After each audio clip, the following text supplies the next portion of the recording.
So what we've done is we're going to do some steaks on the barbie. Sadly, the three here. Don't know how we're probably fighting for one. What we've got is a marinade. This will be marinating for just 2 hours. So what I've done is I've taken, we'll put the recipe up, I'll just give you the top notes. So we've got some soy sauce, we've got some sugar, some fresh thyme, some chunkily cut chillies, which we've marinated beforehand in Seax Vodka. And the vodka goes in, and because capsaicin, the heaty bits and the surrounding flavours don't like water, but they love fat-soluble things, a lot of those begin to come out, so you can really do a good flavour extraction for those in your own home. Whop them in here, then we're going to use a little bit of cinnamon. Cinnamon's absolutely critical to this, and a double shot of malt spirit. Seal it up. I've taken the cling film off this. I left it in for 2 hours. If you leave it in overnight, it'll be spot on. Looks lovely.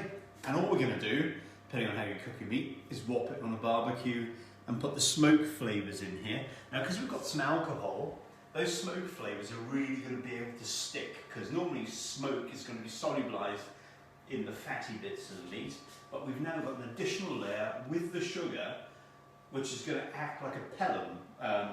That's the sort of stuff that you'd make if you're trying to smoke your own salmon. Sure. So we've done that kind of simple trick in here, but we used the malt spirit to capture it all. So that should be really fascinating.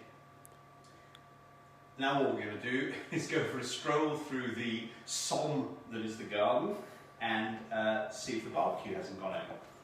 If it has, we'll be back here looking for a griddle. Right, let's go. Right. I'm going to have a sip of this because it's outrageous to miss it. Oh gosh. Honest. Let's go. For anyone that thought that you couldn't put single malt in a cocktail and made it work, well, this is the proof that yeah, you can do it at home and it is. It's lovely.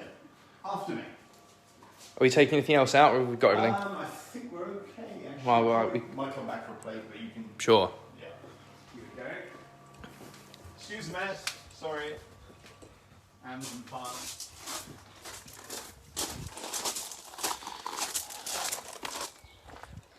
Lovely evening. Yes, it is. So, don't forget the stills. That's the one still. It's not working. That's the contact. Well, we can go this way and see the herb garden. Watch the trench.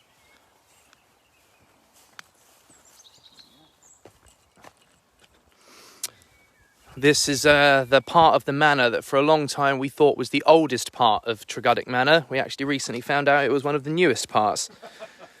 Thanks to a fabulous new archaeology report that we recently had done. The herbs. The herbs. Gosh, what herbs have we used so far? We've got rosemary, we've got the lemon oregano we used last week. Got some mint, there's some bay in here as well. There's the bay tree. And for those of you who haven't seen it, here is the wonderful Tregudick Manor, which is our base down in Cornwall. And how old did we find out that the oldest part of the manor is, John? 1260. 1260. That's the lower floor on the on your right hand side. Just that bit over there. How about that? Anyway, yeah, swiftly back to the food. I actually let the fire burn down. Of mice and men. I'm just going to, do the obvious thing, cook it. Great flavours in the smoke. I am no barbecue expert, as you can tell by my poor timing here. So we're just going to. Normally, if the temperature's good, it kind of works out for rarish food to be around about 3 to 5 minutes aside. So I'm going to tighten that. Now, why have you chosen to use single malt specifically to make a coating for these steaks, John? Because when I was was having a sniff of it the other day, the first thing that struck me was that it will work unbelievably well with cinnamon. And cinnamon is a really core component in a lot of Cajun Caribbean type things. Mm-hmm. And I thought, ooh, that sounds worth a go. Never done that. So here we are. Here we are. I'm just going to have a look at these briefly. See where we are. I'll burn them. Oh yeah, getting some good colour. It's just nice colours starting to develop.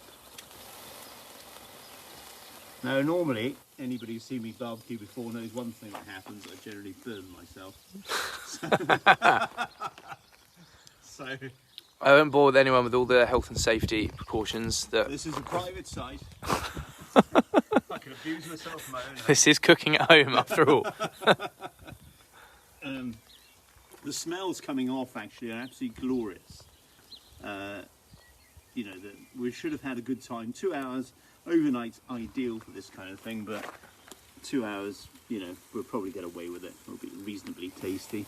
I'm going to serve these with some fresh British small potatoes, seasoned potatoes, chopped up with our mint, dressed with some lovely asparagus, with an olive oil and aged balsamic vinegar glaze, quite nice, and then some pickle. Oh god, the smell actually is really interesting now, because it is way different to normally what you have on a barbecue with steak. It's Wow. yeah, it is quite different. There's a lot more umami in there, which is really interesting. Just keeping an eye on this, because there you go, and it gets a nice colour.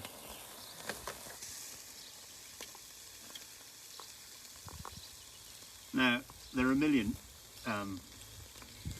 videos on the web telling you how to cook a steak, and I'm probably buggering it, to be quite frank. So we'll try and get some caramelisation on it. The one thing we are going to do is leave it rest. Sure. And I'm going to nip in and get a plate while James gives you an overview on whatever he decides to give you an overview. Great. I can always think of something to talk about. Back in a sec.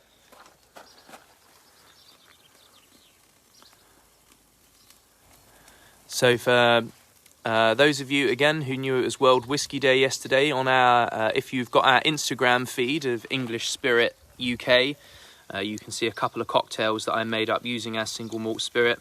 One is just a little bit more about it, building on what John's talked about. One is a similar cocktail to the one that John's made, which is single malt with soda water, a little bit of lemon juice, although it's certainly nothing on... I really can't speak highly enough of this masterpiece I've got here with the grapefruit and ginger syrup. It's absolutely phenomenal. And there's also one of how to make a Boulevardier cocktail, which is similar to a Negroni, except used with single malt instead of gin. So that's using single malt, Campari, bitter aperitif, and sweet red vermouth as well. So do have a look at those. Just going to change my angle. That's not bad for a Sunday evening.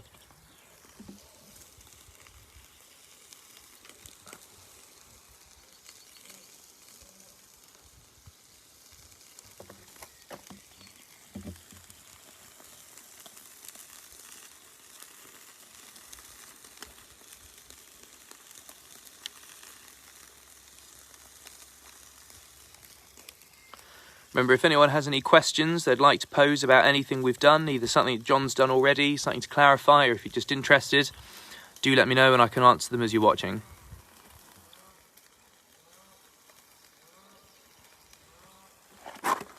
Can I get this all in one shot? Oh god, they smell so damn good. Yeah, too right. Oops. That's good. That's nice. Oh yeah. Lots The smell is absolutely gorgeous. That says the house needs to be 50 metres closer. Or the barbecue actually needs to be moved closer. Nonetheless, it'll be good. I wish you had smell-o-vision, because this is absolutely very different than normally when we cook steak. It's just got two different notes. It's so much more sweeter, richer. The cinnamon is really very, very exciting. Really going to be enjoying this, isn't it? It's interesting how cinnamon and the alcohol, as you say, have such an impact on the, Absolutely. well, what we're all used to when we throw meat on the barbecue usually. Exactly. Now, I'm kind of nearly there with that, because I obviously don't want to do the full version of the time. Oh, what cuts of steak are you using here, John? These are just simply rumps.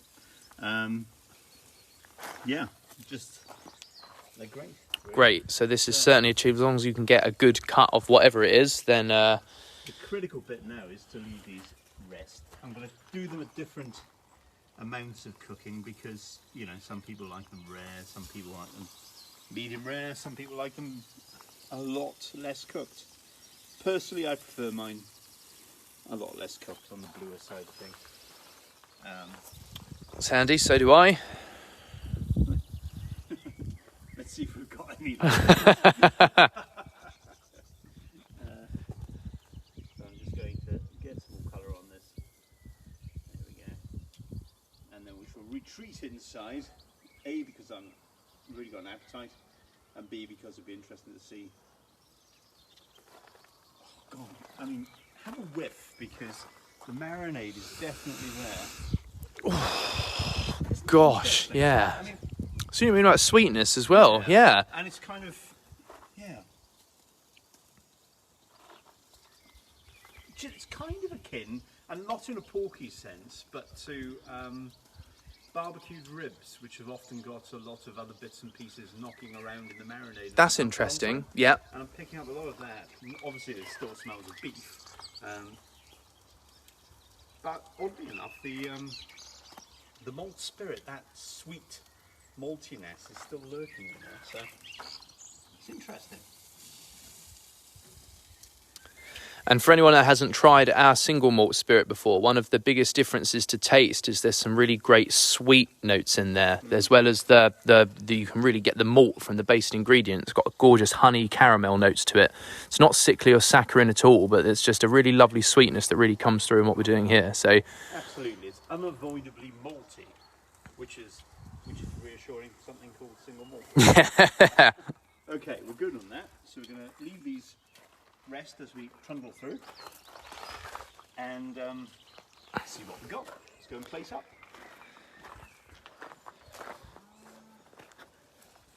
We did not use any of those cans in making it.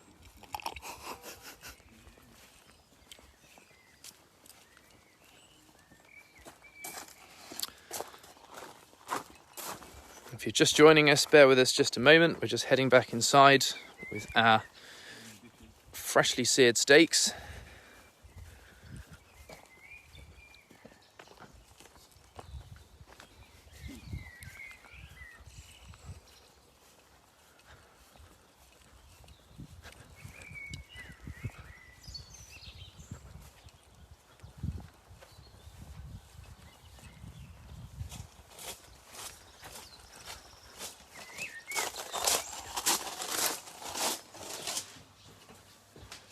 Okay. Quite exciting. So I'm going to start plate one up so you can see where we're going with it.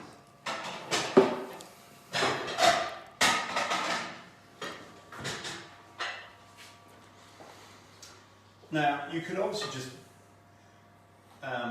plate it as it is. You could slice it thinly if you like and distribute it. I quite like steak with a solid dip, cold or hot. That could be really interesting. But for tonight, because they're looking rather grand, I'm just going to lay out on the plate with all the other bits and pieces. So first off, just get the spots where they need to be. And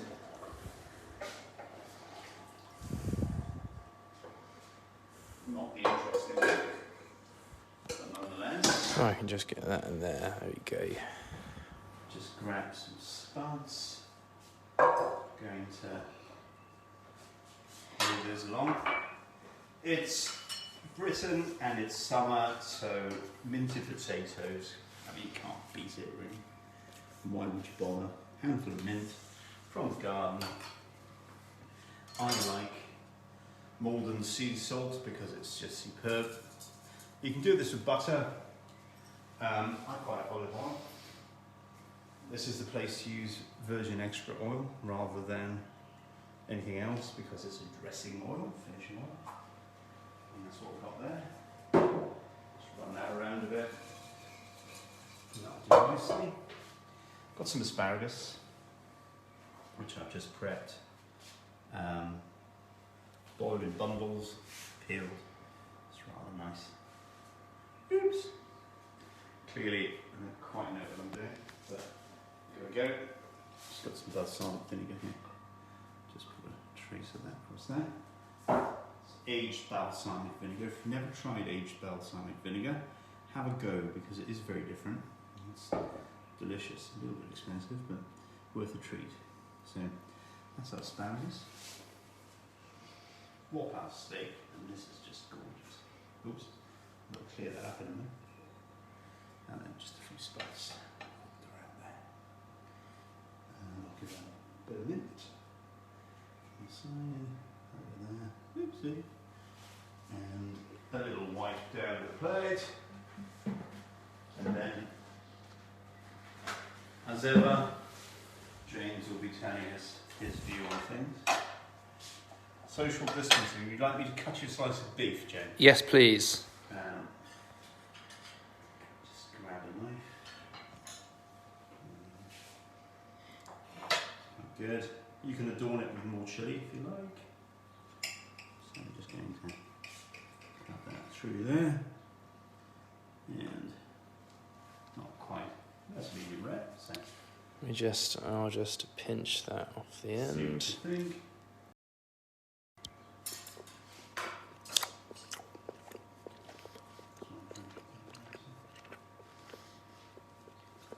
Wow.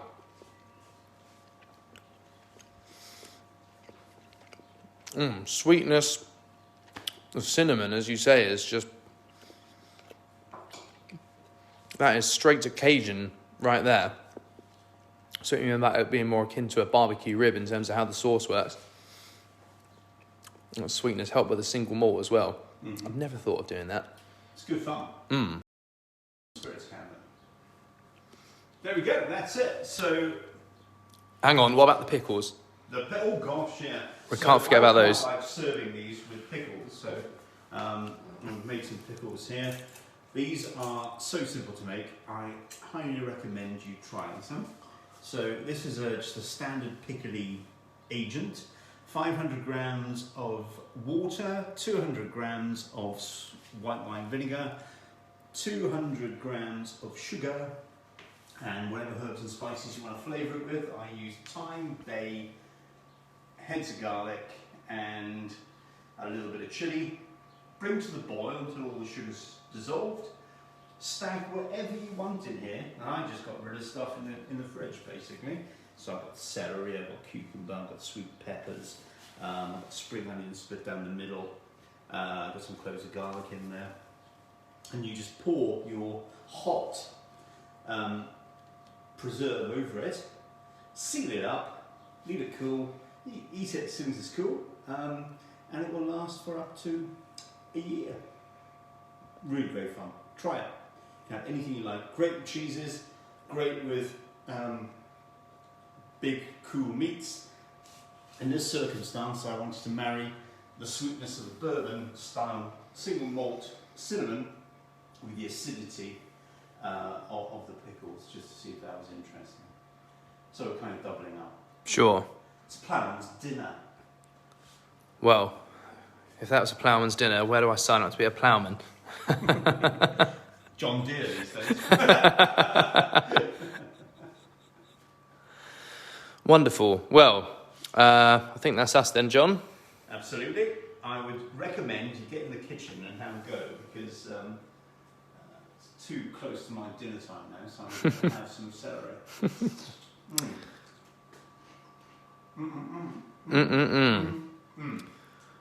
Well, John, thank you very much for showing us all again how we can create something truly wonderful with ingredients we all have at hand and a very lovely bottle of our Single Malt Spirit, which is our spirit of choice we brought to you this evening.